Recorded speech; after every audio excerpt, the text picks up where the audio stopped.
கிட்டத்தட்ட 30 ஆண்டுகளுக்கு முன்னாடி நான் இந்த சென்னைக்கு மேயராக பொறுப்பேற்றப்போ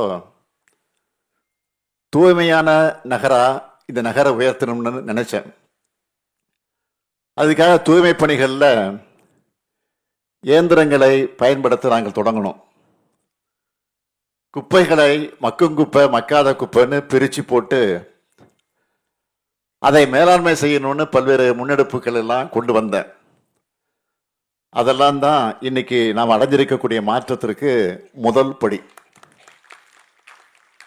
இந்த மாநகரத்தை தூய்மையாக பாதுகாக்கிற உங்களை பாதுகாக்க வேண்டியது எங்களுடைய கடமை.